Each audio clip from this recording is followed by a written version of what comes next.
Memasuki peralihan musim atau masa pancaroba di tahun 2022 ini, Badan Meteorologi, Klimatologi, dan Geofisika mengimbau masyarakat untuk mewaspadai perubahan cuaca serta cuaca ekstrim dalam beberapa waktu ke depan. Mulai dari hujan deras disertai petir, angin kencang hingga hujan es yang berpotensi terjadi, seperti yang terjadi di beberapa daerah beberapa waktu lalu. Fenomena angin kencang melanda sejumlah wilayah Jabodetabek pada Sabtu siang 5 Maret 2022. Di beberapa wilayah, angin kencang bahkan membuat beberapa pohon tumbang dan papan reklame roboh. Di kawasan Matraman, Jakarta Timur, kegiatan vaksinasi sempat terhenti karena adanya angin kencang yang merobohkan seluruh bagian tenda dalam waktu singkat. Dari atas tank itu kayak bunyi kayak geredak-geruduk gitu. Terus suruh petugas di situ sama satpamnya, kita keluar dari area itu dan masih ada satu pasien untuk dikeluarkan. Dan nggak lama dari yang kita keluar dari tempat itu langsung ambruk semua Kak tendanya.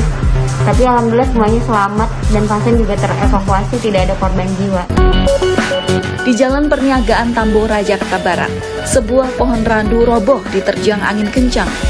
Pohon tumbang mengenai sebuah mobil dan rumah yang dijadikan gudang sembako. Seorang pengemudi terluka akibat terkena serpihan kaca mobil. Pada Sabtu 5 Maret lalu, terdapat 13 titik pohon tumbang di Jakarta Pusat.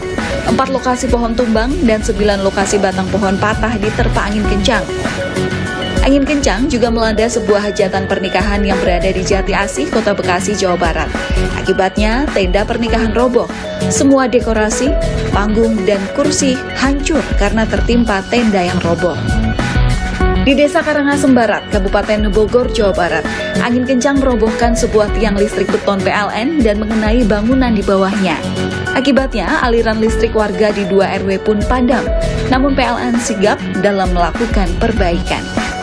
Di hari yang sama, wilayah Pasar Jambe yang berada di Kabupaten Indramayu juga diterjang angin kencang dan membuat bangunan di pasar tersebut roboh. Jadi angin itu berputar dari sebelah utara sama dari sebelah utara timur utara, Pak. Terus menghantam apa? Menghantam pohon rangdu sama ini pasar, Pak. Ini udah berapa lama ini Pak dibangun pasar? Baru belum dipakai. Belum dipakai. Iya. Intinya udah 2 kali ya ini. Apanya? Ambruknya. Iya. BMKG menjelaskan, angin kencang di wilayah Jakarta, Bogor, Depok, Tangerang, dan Bekasi berasal dari embusan awan cumulonimbus.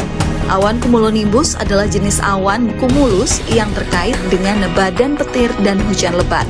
Potensi angin kencang ini diakibatkan dari pergerakan awan cumulonimbus dari Samudra Hindia Barat Banten kemudian bergerak memasuki wilayah Jabodetabek. Dampak yang dirasakan berupa hujan ringan, sedang hingga lebat disertai angin kencang dan kilat atau petir yang berdurasi singkat pada daerah yang dilaluinya. Pola-pola ini umumnya terjadi ketika di siang dan sore hari, sehingga ini yang perlu menjadi perhatian bagi masyarakat dalam periode bulan Maret hingga April nanti, karena kondisi-kondisi seperti ini akan cukup sering terjadi ketika periode peralihan terjadi di wilayah Indonesia. BMKG memprediksi fenomena cuaca ekstrim berupa hujan dan angin kencang akan terjadi hingga April 2022 mendatang. Selain adanya awan cumulonimbus, Deputi Bidang Meteorologi BMKG Guswanto menyatakan, angin kencang juga bisa terjadi karena dipicu oleh pola sirkulasi siklon di wilayah perairan Laut Timur. Sirkulasi siklon tersebut membentuk pola pertemuan angin wilayah Lampung, Banten, Jabodetabek, hingga wilayah Kalimantan Selatan, Sulawesi, serta Nusa Tenggara. Akibatnya, potensi angin kencang terjadi tidak hanya di Banten dan Jabodetabek. Sejak beberapa hari lalu, angin kencang selalu menerpa Jabodetabek, bahkan kecepatannya mencapai 50 km per jam. Oleh karena itu, BMKG meminta masyarakat untuk selalu waspada. Sebelumnya, cuaca ekstrim juga terjadi di sejumlah wilayah di tanah air. Pada Februari lalu, hujan es melanda beberapa wilayah di Pulau Jawa dan Lampung.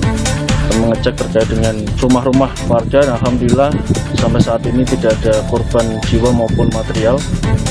Untuk kesaksian, hujan es kurang lebih selama 1 jam dari pukul 15.17 dan sekarang sudah reda. Wilayah Madiun, Surabaya, dan Semarang mengalami hujan es yang disertai dengan hujan dalam intensitas lebat. Ketika awan cumulonimbus itu menjulang tinggi ke atas, di situ ada 3 partikel komponen utama. Yaitu yang pertama adalah partikel air, kemudian air super dingin, dan juga yang ketiga adalah partikel es. Dan jika partikel es ini terhempas ke bawah dengan kecepatan yang sangat tinggi, maka dia akan sanggup mempertahankan kondisi partikel esnya tersebut dan turun sebagai hujan es seperti itu.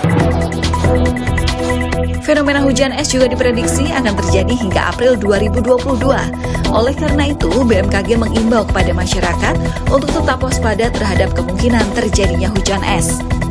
Sebagian besar wilayah Indonesia mengalami periode peralihan dari musim hujan ke kemarau pada Maret hingga April.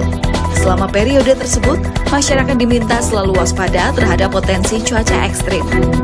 BMKG mengimbau masyarakat untuk menghindari kegiatan pelayaran di wilayah perairan dengan kondisi gelombang tinggi. Perlu pula mewaspadai potensi gelombang tinggi dan kerusakan yang kemungkinan terjadi.